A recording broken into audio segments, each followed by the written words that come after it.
Good morning. No, correct that. Good afternoon. Pleasure to be here. I want to thank the New York Common Pantry very much for having us. I want to thank Steve Grimaldi, who runs the Common Pantry, who's done great work. Steve, God bless you. I was looking at the numbers of how many meals you've served. You've done a fantastic job. Thank you. This is Thanksgiving time, and we have to remember how many people are in need and how difficult this period has been for so many on top of COVID. Washington is playing games and playing politics, and people aren't getting relief. So especially this Thanksgiving, let's remember the people that we have in need. We got some bad news. We lost really a political giant, a political pioneer in Mayor David Dinkins. I was a relatively young fellow watching Mayor David Dinkins. I learned a lot from him. I worked with him many times for many years. He was extraordinary. He was beautiful, charismatic, principled, had a gentle but strong way about him. And you want to talk about pioneers and groundbreakers. When he ran for mayor, you know, this was really such a step forward. David Dinkins, Percy Sutton, Basil Patterson, Charlie Rangel, they were really barrier breakers extraordinaire when they were doing it. They were cutting the brush and forging a path for so many to follow.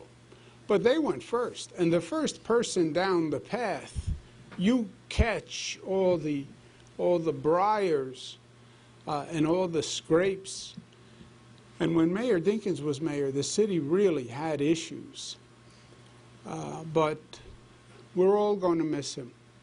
And he was really a New York champion and a beautiful New Yorker and a mentor to me and a mentor to so many of us. So God bless David Dinkins. 2020 was a bad year, my friends. We want to look forward to a new year. Turn on the TV news, listen to the radio. Everyone is concerned about Thanksgiving. Everyone is concerned about COVID and Thanksgiving, right? That's consuming all the news, all the chatter. Why are people concerned about Thanksgiving and COVID? And I want to make sure New Yorkers understand the facts. I don't know that they believe everything they hear on TV. I don't know that they should believe everything they hear on TV. So I want to make sure they know the facts and they make the decision for themselves. And two simple facts to keep in mind. COVID right now is on the increase. And we know how this works. There's a trajectory for the virus. When it's increasing, the increases form a line. The line goes up quickly, goes up gradually, but the line is going up. And you can factor out what's going to happen. New York has been smarter, frankly, than many other states on this, so you can see where the number's going. By our current rate of increase, we're going to see a major spike, okay? Over the past 3 weeks, statewide hospitalization rate has increased 128%. That means that line is going up. Well, what happened over the past 3 weeks? The fall happened. And by the way, every expert said this was going to happen. Oh, I'm shocked. Oh, I'm surprised. Oh, I can't believe it. Every expert said, come the fall, it's going to get cold, more people will go indoors, there'll be less outdoor activity, students will be coming home, the numbers are going to go up in the fall. Everyone said it. What happened? the numbers are going up in the fall. You look at our statewide numbers, 1,200 people to 2,800 people per day in 3 weeks. That is a dramatic increase. Look at New York City, nearly a 100% increase in 3 weeks. 484 people to 931. That's where we are today. We're experiencing that increase. Add a second fact. We're entering the holiday season. It's not really just about Thanksgiving. It's the holiday season. We know what happens after Thanksgiving. The day after Thanksgiving is Black Friday. And the day after Thanksgiving, they start playing Christmas music. And the TV commercials are all, oh, it's Christmas time, Hanukkah time, Kwanzaa, and now there are Christmas parties and holiday parties and office parties. It starts a period of celebration and more social activity. Thanksgiving to January 2nd, 37 days. 37 days of increased social activity. That's what it is. Increased social activity will increase the rate of the viral spread. Fact. Fact. Fall will increase the spread. Fact. The holiday season will increase the spread. Fact. Fact. Let's say the holiday season increases the spread 20%. Some people estimate it will increase the spread more. Some people estimate it will increase the spread less. Nobody really knows, because nobody really knows. And it depends on what people do. But let's say it increases the spread 20%. The day after New Year's, New York State positivity will go from 2.9 to 12%. We'll be at 12% January 2nd. That's just taking our current rate of increase, adding 20% for the holiday season. 12% is a high number. New York City would be at 9% on January 2nd. Number of hospitalizations would go from 900 to 2,700 on a daily basis in New York City.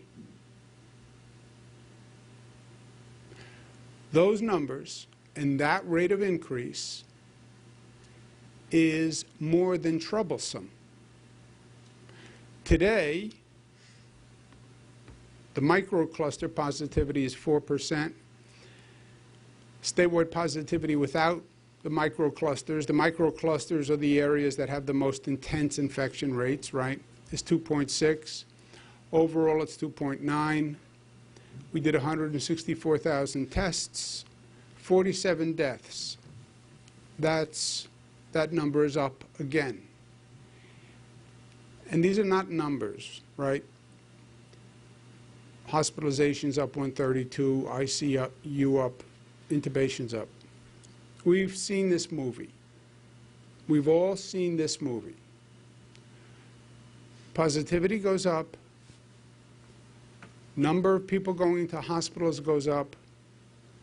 Number of people who go from a hospital bed to intensive care goes up. Number of people from intensive care to intubation goes up. And then number of deaths go up.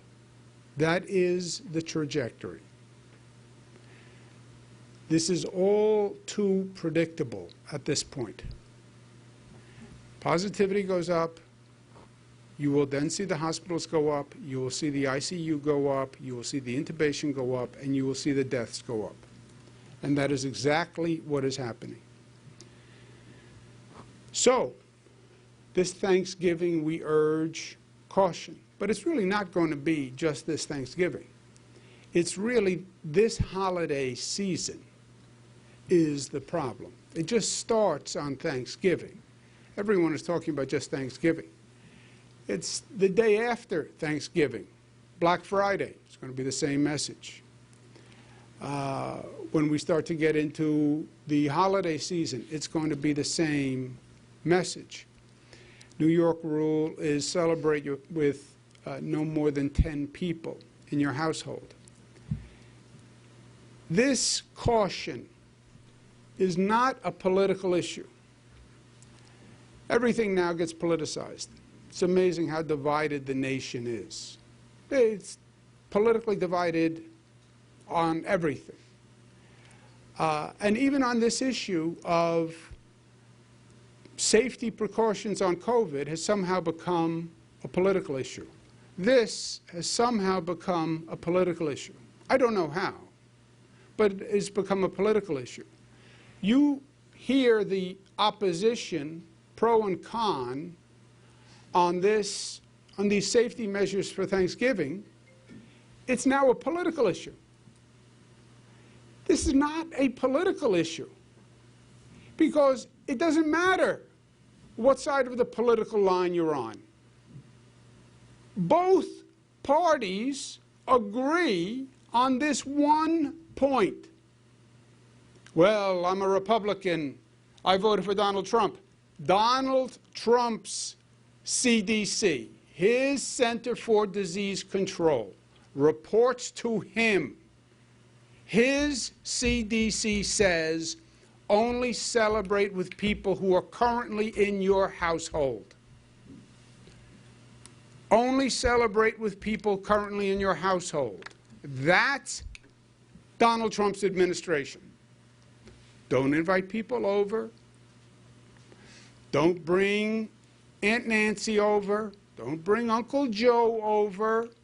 Currently in your household.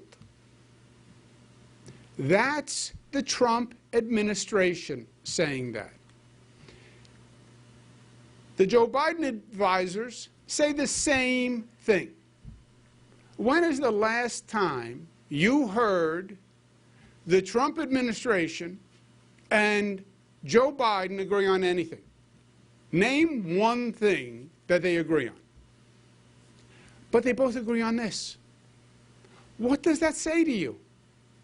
What does that say to you that both sides agree on this? And what is the basis for the political opposition? Both sides agree on this. If you voted for Donald Trump, this is what he says to do. If you voted for Joe Biden, this is what they say to do.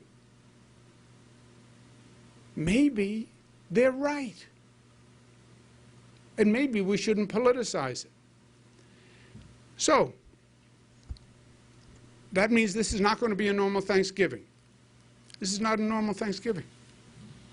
It wasn't a normal Labor Day. It wasn't a normal Memorial Day. It wasn't a normal summer. It's not normal in school. It's not normal at work. It's not a normal Thanksgiving. I know. And it's hard. I know. I know. And we all live it. It's hard for all of us. It's hard for me. I had thought Thanksgiving was going to be the end point. My rationalization in my head all through COVID, early on through the summer, when we get to Thanksgiving, then we can all be together again. I just needed to believe that it would be over. So I said to myself, Thanksgiving. That's when we'll all be together. It'll be Thanksgiving. It'll be Thanksgiving. And now we get to Thanksgiving. It's not Thanksgiving. By the way, I believe we're going to get to Christmas, and I believe it's not going to be Christmas. The vaccine will not be distributed by Christmas. I think you're going to see the numbers going up through the holiday season. I had my daughter Mariah, who's in Chicago, on the phone crying that she can't come back. She feels isolated in Chicago. She talked to a doctor who said, you know, if you get on a plane, even if you take a test, you then get on a plane, you could get exposed on the plane, you go through the airport, you could get exposed through the airport. And by the way, you can take a test today, but if you'd been infected in the past few days, you can test negative and still have the virus. My mother, I didn't have the heart to talk to until last night. She's older, and she just doesn't understand it. And I had the conversation last night. I had the same conversation with her this morning. She just does not understand it. She's 89 years old.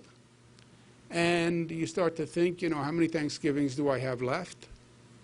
And she says, and she's right, you know, I haven't seen my sisters. I haven't seen my nieces and nephews. Yes, I know. It's all true. But it's not a normal Thanksgiving. So I think of it this way.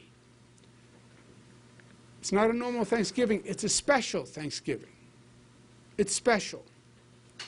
This Thanksgiving is more profound and deeper than most Thanksgivings. This one is more symbolic because this year we're giving thanks for all the people who sacrificed for us through the year. All the people who were heroic through the year. All the people who gave their lives for us during this year.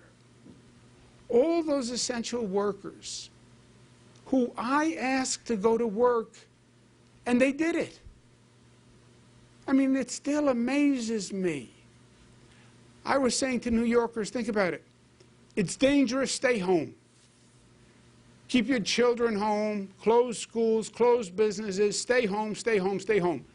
But you essential worker, you have to show up tomorrow morning because we need you to drive the bus, we need you to drive the train, we need you to run the utility plant.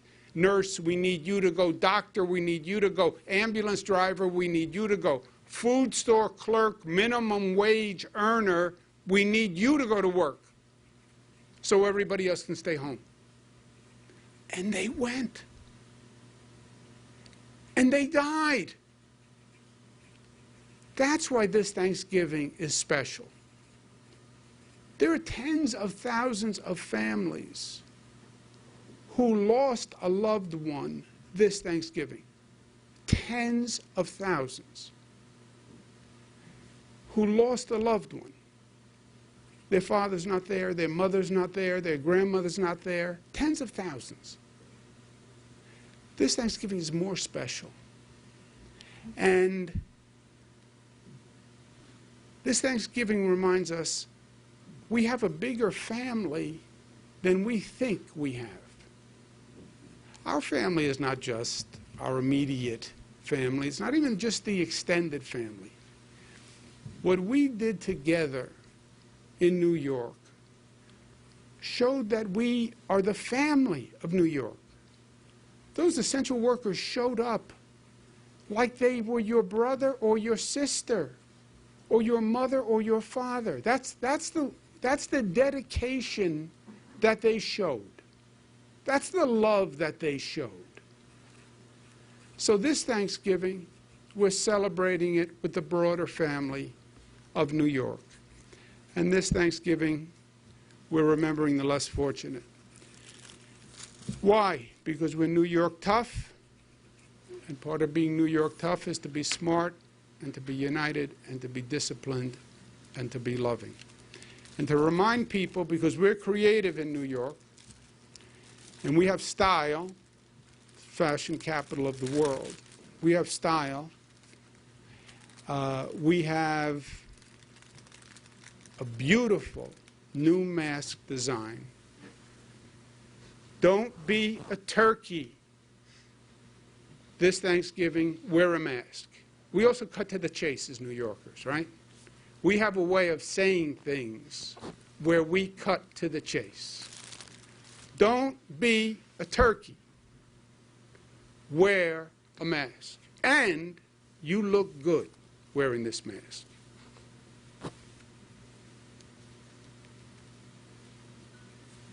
Jealous, aren't you? I'm actually going to thank you for it. Jealous. Before I even ask you a question. Jealous. I've been told I look better in this mask than without this mask. I've been told the more I cover my face, the better I look. That's what I've been told. So, wear a mask. You can have this special edition turkey mask. We're going to be giving them out today and tomorrow. And just think of the family picture, standing with these masks on. Questions? Regarding the mayor keeps asking, the mayor keeps saying that that you are going to impose new restrictions on all of New York City, possible orange zone restrictions. But just to be clear, that can be done in a limited fashion, correct? I mean, it doesn't have to be done over the 5 boroughs. I just wanted you to clarify on that. And do you anticipate any other areas where additional hospital space will need to be built out, given that there's this expected spike? Both good questions, Mr. Fink. I'm going to give you an extra mask so you can have one for a significant other. We have a micro-cluster approach, which is a neighborhood-based approach. Why? Because the numbers are very different in very different neighborhoods. In Manhattan, you go from, what was Lennox? 0.69 or something? Yeah. 0.69. In Manhattan, you go from 0.6 in some neighborhoods to 4 in some neighborhoods, right? Why, if you have a neighborhood at 4, you need to slow down the infection rate in the neighborhood of 4. Why close down businesses in a neighborhood that's doing better? Makes no sense. Why close down schools in a neighborhood that's doing better? Makes no sense. We're trying to keep schools open, K to 8. Junior high is a different story.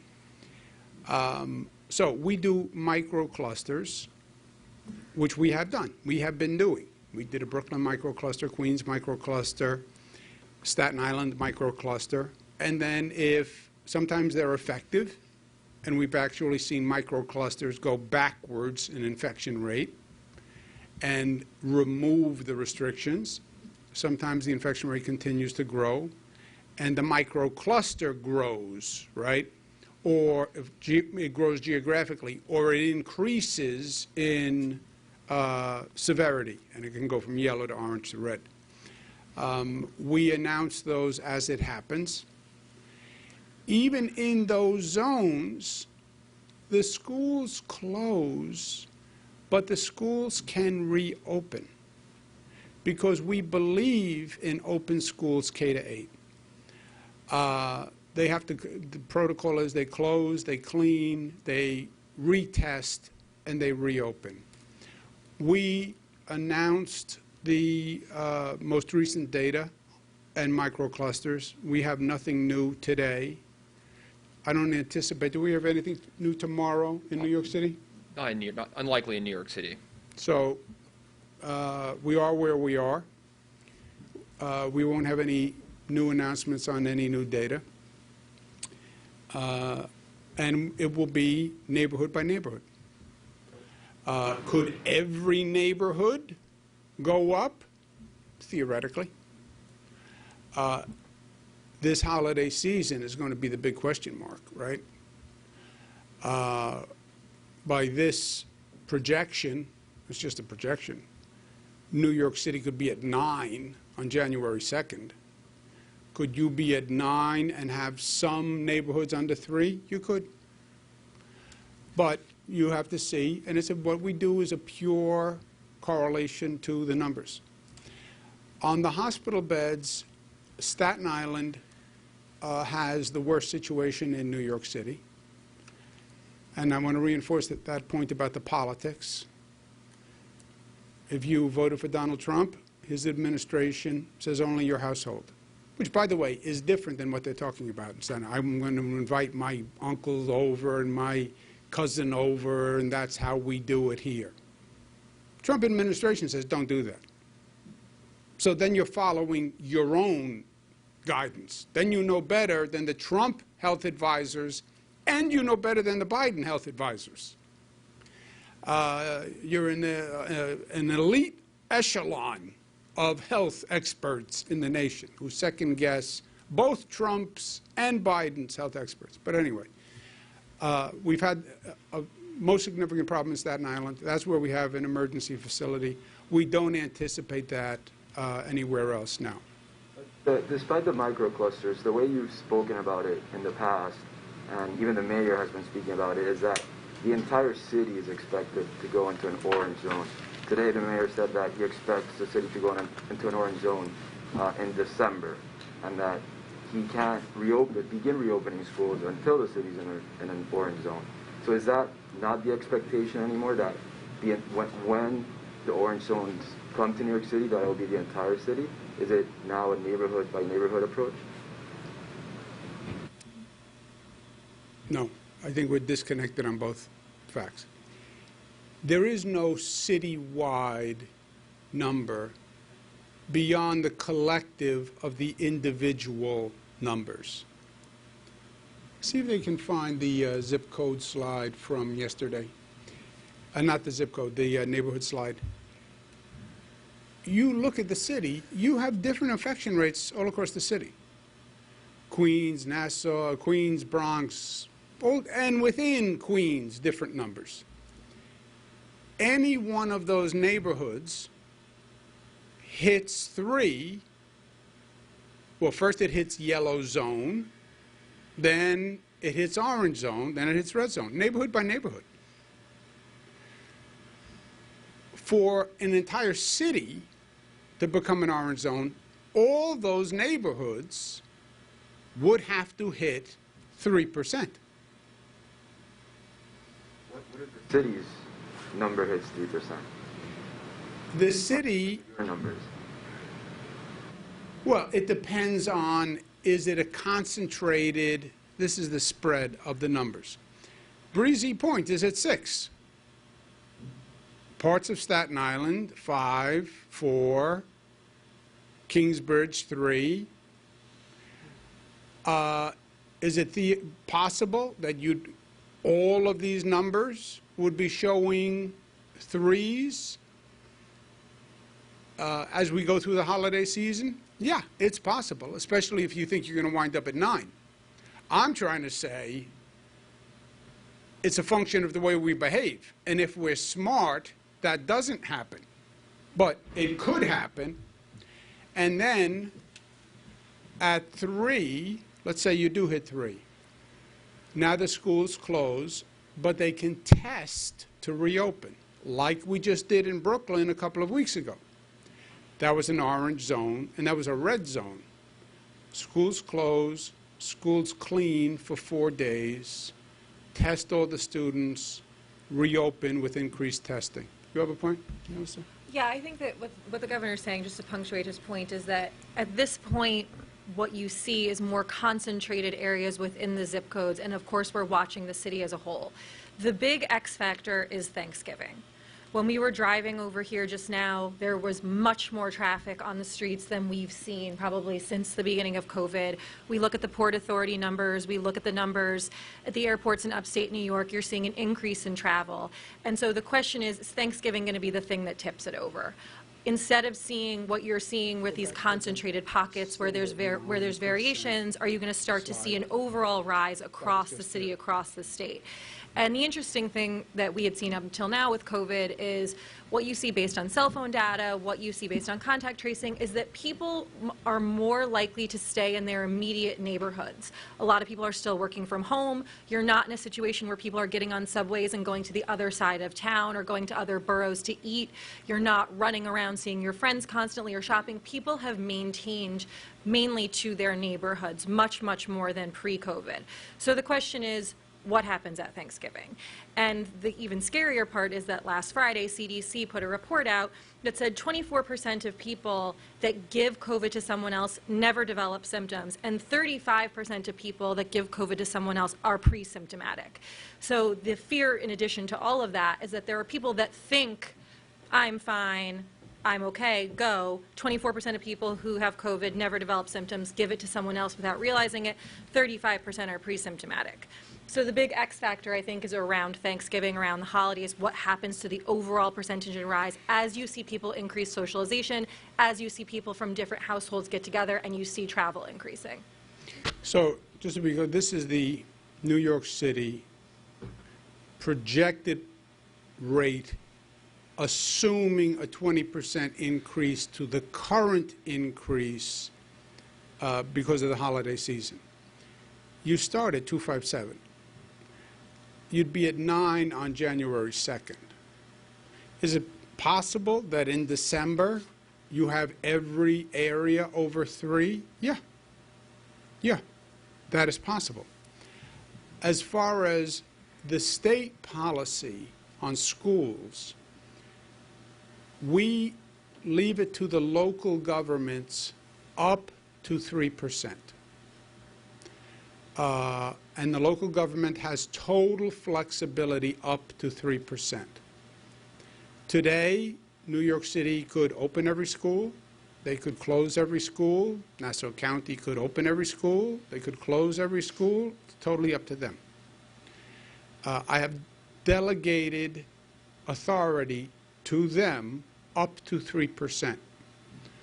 Up to 3%, then close, clean, test, and reopen.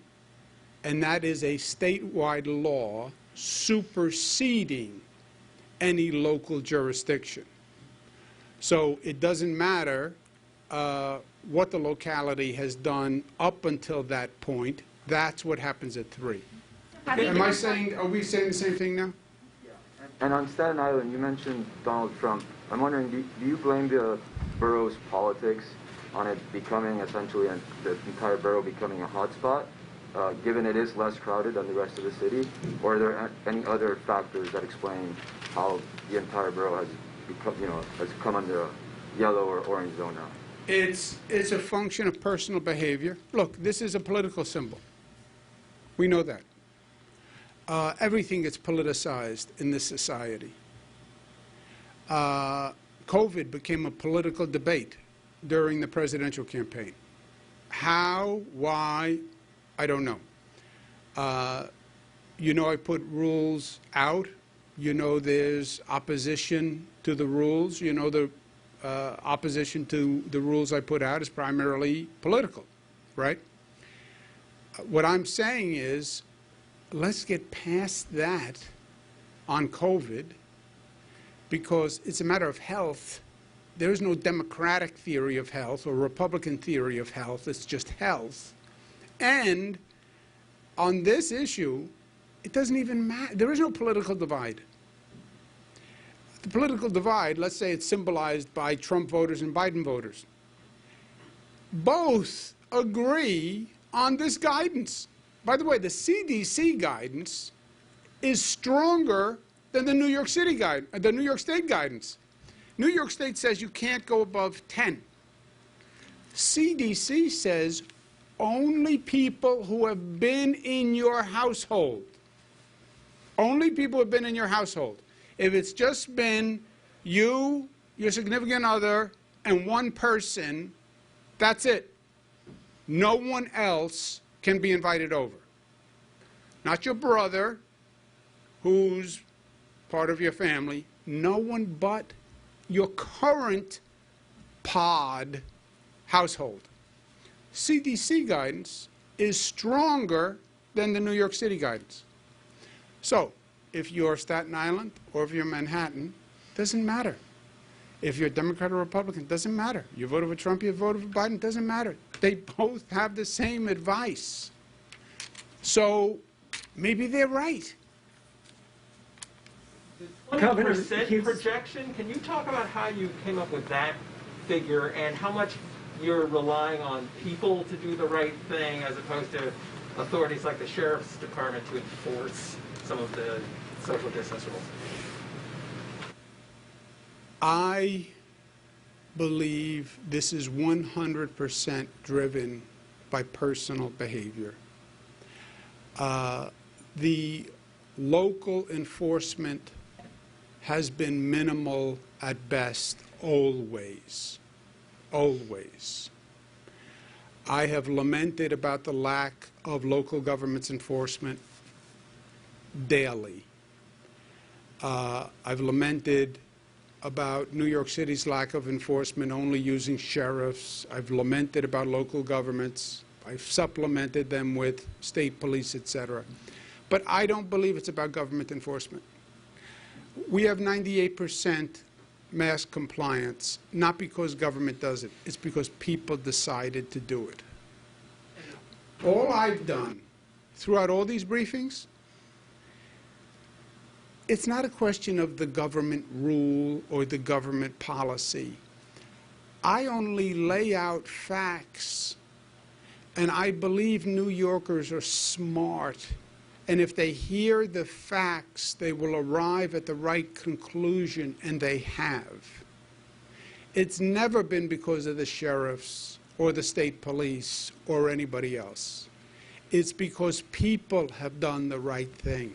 I could have never enforced stay-home policy. Government can't enforce social distancing. Government can't enforce mask wearing. Government can't enforce any of these things. And that's why I'm so proud of New Yorkers. They did it. Nobody can enforce how many people you invite home for Thanksgiving. Nobody's going to come and knock on your door and say, let me count how many people you have in your home. That's not what it's about. It's about giving them the advice and the facts and showing them the numbers. So they say, I do this not because I'm afraid government is going to give me a ticket. I think we handed out like a handful of tickets in the state on masks, right? I mean, like a handful. It's because they're smart, and they want to protect people, and they want to do the right thing.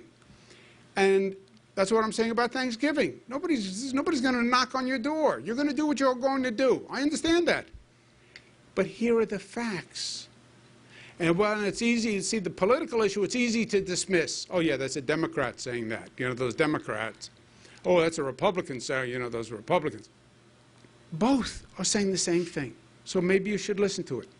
The 20% is just a pure projection.